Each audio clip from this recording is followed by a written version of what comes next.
Je suis Cécile Di Giovanni et je suis artiste. Ouais. Pluridisciplinaire après, mais de toute façon le mot artiste, je trouve qu'il englobe déjà beaucoup de choses parce que j'utilise vraiment beaucoup de médiums différents dans ma pratique. Et aussi, j'hésite pas à travailler en équipe généralement dans mes projets. Euh, Parfois, je les envisage un peu justement comme des projets et je me positionne aussi en chef de projet. Et j'aime beaucoup travailler avec différents corps de métier. Donc ça, c'est vraiment une spécificité qui est récurrente dans mon travail, comme on pourra le voir de toute façon avec cette œuvre et comme on peut le voir avec les œuvres anciennes que j'ai déjà faites. Euh, Après, alors pour recontextualiser, donc l'œuvre que je présente ici au CAPC pour Barba Papa, donc elle est intitulée Dark Places Part 2, The Castle and the World Fair Hotel. Donc elle s'intègre en fait dans un projet qui se veut plus global. Donc c'est le deuxième chapitre. C'est un projet que je vois comme en fait une analyse des transformations architecturales et fonctionnelles de lieux emblématiques aux États-Unis. Voilà. Je suis très fascinée par la culture américaine et l'Amérique en général depuis petite, depuis les films, depuis, je pense, avoir grandi dans les années 90 avec le cinéma américain de l'époque et pré-attentat aussi. Enfin, il y a toute une période en fait qui, je pense, m'a beaucoup façonné et façonne encore aujourd'hui ma créativité. Et donc Dark Places, c'est vraiment retourner en fait sur certains de ces lieux, certains de ces endroits qui m'ont marqué, en ajoutant d'autres, bien évidemment, que je découvre et que j'ai découvert ensuite, en allant puiser directement dans certains endroits où des drames souvent se sont produits. Donc en fait, je prends vraiment beaucoup, généralement, je pars beaucoup de cinéma et de films. J'aime beaucoup partir de cette base-là pour trouver des endroits un petit peu emblématiques. Et parfois, je m'éloigne en fait des films et je découvre d'autres endroits où des drames réels se sont produits. Et je fais une d'encyclopédie comme ça, régionale en fait. Je cible un petit peu des endroits et j'analyse en fait déjà l'impact qu'ils peuvent avoir sur nous par les drames, alors fictifs ou réels, qui s'y sont produits. L'impact comment cet impact-là se transforme à travers le temps, à travers les époques, à la fois donc de manière fonctionnelle, est-ce que ces lieux changent, est-ce que ces lieux sont détruits, et aussi de manière architecturale et esthétique, comment est-ce qu'ils évoluent, etc.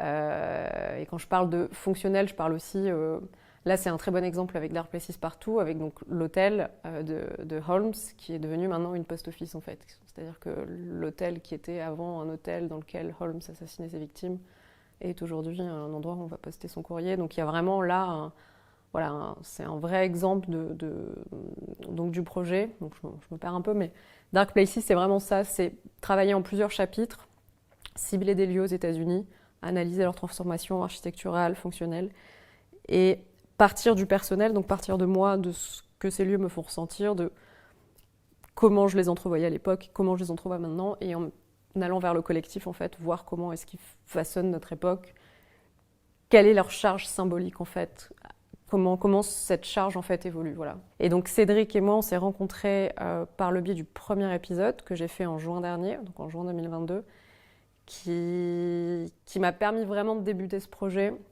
qui a été fait, en fait, durant un festival qui s'appelle le Festival Nord Fiction, en Normandie. Donc, le premier chapitre, je me suis beaucoup intéressée au mouvement Southern Gothic américain, donc qui est vraiment une culture issue en fait, du sud de l'Amérique. Le Southern Gothic, c'est tout ce qu'on relie au bayou, c'est des cultures très pauvres, il y avait énormément d'esclavage aussi à l'époque. Enfin, et c'est aussi une culture, c'est aussi un environnement qui a été propice à beaucoup de films d'horreur dans les années 70, donc Massacre à la tronçonneuse, un autre film qui s'appelle Délivrance, qui n'est pas un film d'horreur, mais voilà, il y a toute une culture un peu sale, un peu usée d'une Amérique qui est pas l'Amérique qu'on va glorifier et qui, moi, qui m'a toujours beaucoup fascinée. Et des lieux symboliques de Southern Gothic, il y a notamment des chapelles, en fait. Il y a beaucoup ces chapelles qu'on retrouve, pas uniquement dans le sud des États-Unis, mais dans d'autres endroits, mais vraiment ces chapelles blanches avec des lambris, etc. Donc il y a vraiment des chapelles avec une architecture qui se répète comme ça. Et ce qui m'a poussée à me tourner vers le Southern Gothic, c'est surtout qu'on m'a proposé donc de faire une installation à Écosville en Normandie. Donc Écosville, dans un lieu qui était un lieu en hangar à dirigeables. Donc ce sont je crois que c'est le dernier qui reste en Europe, en tout cas tel quel. Et c'est le hangar à dirigeables. En fait, on construisait ce qu'on appelle des dirigeables. Pendant la Première Guerre mondiale, c'est ce qui servait à transporter en fait les munitions, notamment dans les airs, parce qu'il n'y avait pas les avions comme on les connaît maintenant, et comme on les a connus notamment dans la Seconde Guerre mondiale. Donc en fait, c'est une espèce d'énorme engin qui était fabriqué dans des hangars énormes, milieu des champs en fait, et qui sont ce hangar est un hangar extrêmement brut, on dirait un ovni en fait sur une prairie. Et l'idée de représenter une devanture, on est vraiment dans un lieu existant ou qui rappelle un lieu qui a existé mais qui demeure en fait un décor. Donc il y a vraiment ça qui est intéressant. Et également aussi représenter uniquement la devanture, donc la façade d'entrée, c'est un moyen aussi de souvent des lieux qui interpellent et des lieux qui nous semblent assez symboliques et emblématiques. Si les lieux n'existent plus ou en tout cas s'ils sont souvent interdits d'accès, on a généralement uniquement accès en fait à l'extérieur, donc à la façade d'entrée. Donc l'idée de représenter juste uniquement cette façade, c'est un peu lié à ces points-là. Donc on a décidé de faire je dis on parce que j'ai travaillé avec un collectif qui s'appelle Bancal et Decker, collectif de constructeurs de décors aussi, décors de théâtre. Et en fait, on a décidé de reconstruire une chapelle, mais justement qui allait tenter de rentrer en résonance avec les dimensions du lieu, ce qui est quand même ce qui était assez compliqué parce qu'on avait un budget assez réduit, mais on a réussi à faire du coup une chapelle assez grande et qui aussi rappelait beaucoup l'univers forain en général, la fête foraine. Moi, j'adore en fait tout ce qui touche au parc d'attractions en général. La notion de divertissement aussi est très importante dans mon travail. Tout ce qui me divertit est propice à être retransformé et ensuite et réutilisé. J'aime beaucoup être divertie et j'essaie d'inculquer aussi cette chose-là dans ce que je fais. Donc forcément, j'avais envie aussi de recréer une chapelle qui soit une sorte de jouet ou de devanture de parc d'attractions, comme si c'était une maison hantée dans laquelle on allait rentrer. Voilà. Et Cédric, le point de départ, c'était de travailler qui m'a tout de suite envoyé des liens. Il m'a parlé tout de suite de la Foire universelle de Chicago, donc c'est vraiment parti de là qu'il avait envie que je travaille là-dessus, etc., en me donnant pas mal d'éléments. Et en faisant des recherches, en me documentant un peu, en fait, j'ai découvert que pendant la Foire universelle, donc à Chicago, Holmes, en fait, celui qu'on dénomme le premier serial killer américain, avait sévi pendant la Foire universelle, à l'occasion aussi de la Foire universelle. Il avait construit donc un hôtel qu'on appelait le château, donc The Castle, et il s'en est servi en fait pour assassiner un nombre assez élevé de gens qui venaient justement séjourner à Chicago pour aller visiter la foire. Donc, parti de là, en fait, on a échangé beaucoup. Il était d'abord question une fois qu'on a eu vent de cet hôtel et de cette architecture, ce qu'il faut savoir, c'est que l'architecture était très novatrice pour son temps de ce lieu. C'est d'ailleurs des choses qui sont expliquées dans le livre d'Alexandre Amidal. Mais il y avait notamment, je crois, si je dis pas de bêtises, mais l'électricité, ce qui n'était pas chose en fait fréquente à l'époque, en tout cas dans les endroits. Et il a vraiment construit son hôtel. Déjà, il a fait appel à plusieurs architectes pour que personne n'ait le plan définitif et pour pouvoir créer des pièces en fait qui étaient en fait des trappes pour les gens. Enfin, il y avait certaines pièces où il y avait plus de sortie en fait, où en fait ils les enfermaient. Il y avait des pièces avec des trappes où en fait les gens ensuite ils les récupéraient et puis il allait les amener sous terre, enfin voilà, pour démembrer les corps, etc. Et il avait aussi des pièces ignifugées. Enfin, il y avait tout un système en fait assez moderne. Paradoxalement, il y a des pièces où ils faisaient sortir du gaz. Enfin, voilà. Donc c'était vraiment un lieu assez incroyable. Et donc, une fois qu'on a eu vent de ce lieu-là, l'idée c'était de se dire, ok, comment est-ce que le relie.